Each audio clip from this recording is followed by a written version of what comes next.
Good morning friends and welcome to the pre-market view. Finally we have some positive news on the Greece debt deal front. As we have been pointing out before that the Eurozone finance ministers are in a meeting to have some kind of a solution for this problem, and finally the deal has been signed, and the key highlights of the deal are that the debt is going to be cut by about 40 billion euros.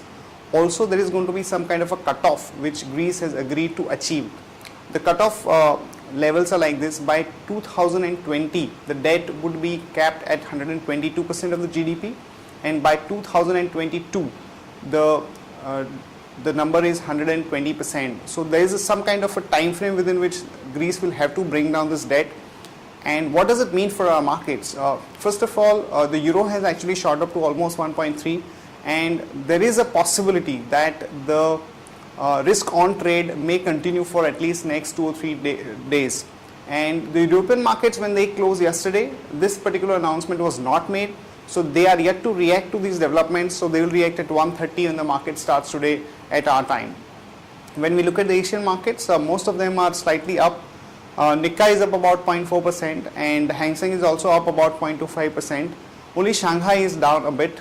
And back home our markets have been resilient, but we were not able to cross that important level of 5660 for a long time. And today morning, looking at the SDX Nifty, we might open around 5670. So once this level is crossed, and if we stabilize for about more than 10 to 15 minutes, there is a good probability that we might really move up by another probably 80 to 100 points.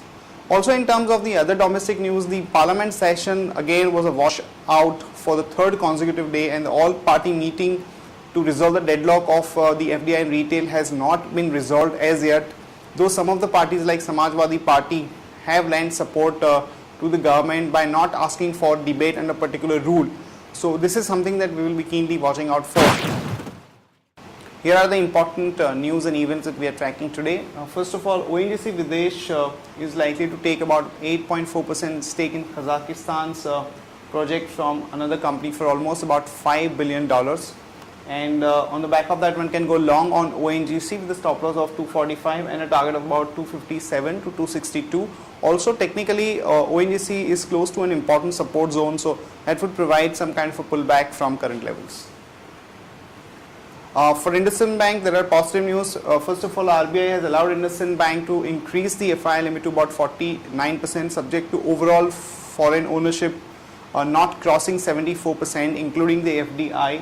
And also IndusInd Bank has opened up a QIP, which is going to be at a price of about 374. That's a floor price. So one can go long on IndusInd Bank with a stop loss of 376 and a target of about 395 to 403.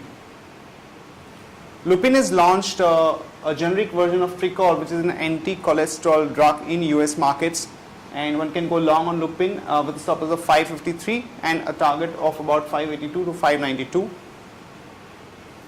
The Food Ministry has proposed increase in the import duty on the white sugar from 10% to 20%, and on the back of that one can go long on Balrampur Chini with a stop loss of 58.75 and a target of about 62 to 63. For telecom, there are positive news. RBI has relaxed the norms for allowing the telecom companies to borrow long-term funds from overseas, and we know that for 2G auctions a lot of money had to be put in by the telecom companies. So the fact that the companies will be able to borrow from overseas at a competitive rate would be good news for them. So one can go long both on Bharti and Idea with the stop loss and targets mentioned here. An important block trade will happen today in Federal Bank, wherein LLT Finance is going to sell about 4.68% stake, and the price range is going to be 450 to 469. So the traders can put in a bid when the market opens around 450, 451, 452 levels and try and exit for a up move of maybe about 5 to 10 rupees. That could give a quick trading opportunity for the traders.